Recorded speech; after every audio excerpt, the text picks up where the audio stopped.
Sup? I'm Jared. I'm 28 and I don't mean to brag, but I'm super successful and rich. I could literally date any girl I want. But this is not your typical rags to riches story, at least on my side.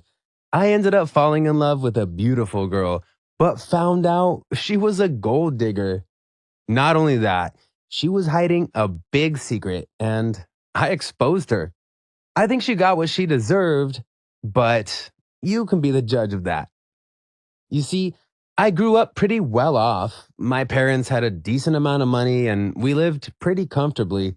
My parents had a pretty successful company selling computers back when personal computers were all the rage. They were pretty busy with work, so they didn't really have a lot of time to keep an eye on me, but they were loving and kind. School life was a bit different.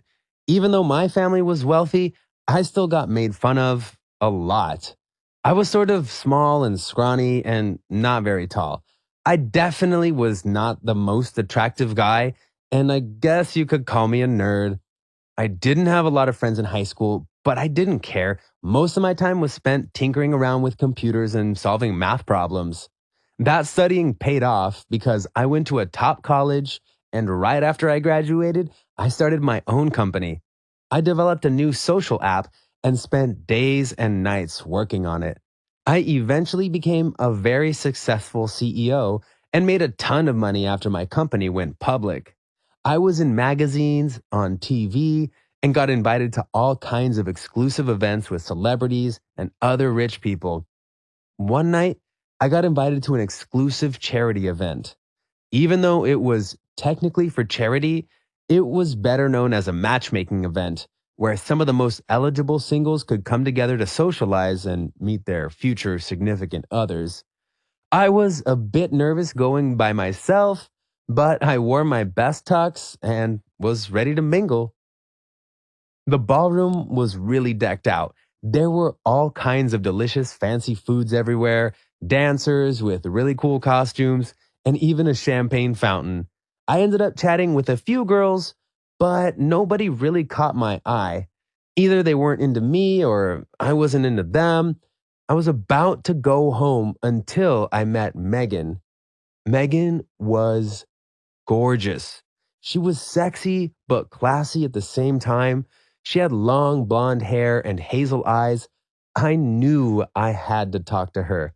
I approached her and said, "Hey, I'm Jared, and I just have to say, you are gorgeous." She introduced herself and asked me what I did for a living. I told her I was the CEO of Lemon Chat. Immediately, her eyes widened and she became much more flirty. I asked her what she did for a living, and she looked at me and said, "My family owns Kafko Foods." She was Megan Kafko, the heiress to the Kafko fortune. Oh man, not only was she gorgeous, but she was also rich. We would be the ultimate power couple. We chatted more and had a great time together, and the next thing you know, we're boyfriend and girlfriend. Things in the beginning were great. She was so funny and witty. Oh, and not to mention, great in bed. But as time went on, the fun times weren't as fun anymore. We spent less time talking to each other and more time shopping at the mall. I would buy her anything she wanted: designer bags, shoes, makeup, clothes, whatever she wanted, she got.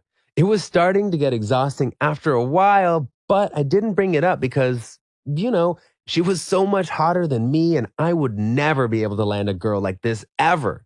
Plus, she was rich. She probably was looking for a suitable partner that could match her wealth. I was so blinded by her beauty that I ignored the stuff that annoyed me and ended up proposing to her a while later. While we were engaged, some red flags popped up. I never met any of her friends or family, but I brushed that off since maybe her family was so wealthy and famous that you couldn't just meet them whenever you felt like it.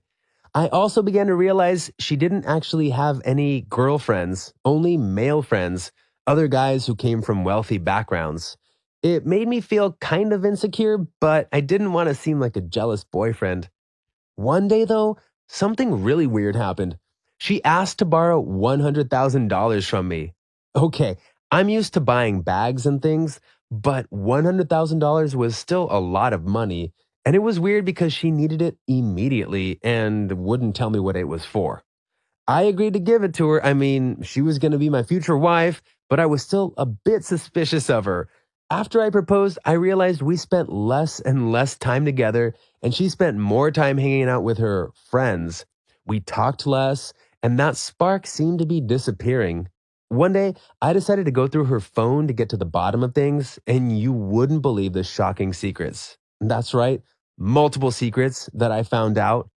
As I was looking through her texts from her supposed friends, it turns out that she was cheating on me. It was with one of her guy friends, and the shocking part was that this guy was much older and he even had his own family. He was pretty rich, and I saw photos of them together in Hawaii, Bali, and other romantic getaways. There wasn't just one of these guys, there were several, and she was asking them all for money, trips, bags, cars, and sometimes even houses. The more I went through her phone and the more I dug up, the more I realized she definitely wasn't who she claimed she was. Turns out her family is poor. I mean, really poor. Her dad died when she was young, and her mom made money the only way she knew how. Her mom remarried about 5 or 6 times to various older rich men and forced her daughter to do the same. I couldn't believe this mom and daughter pair were running a whole scam. I was so angry. I can't believe I trusted her. I wanted to confront her immediately, but I knew someone like her didn't even care about me. She never did. There was only one way to teach her a lesson: expose her in a public setting. That's right, you guessed it, the wedding.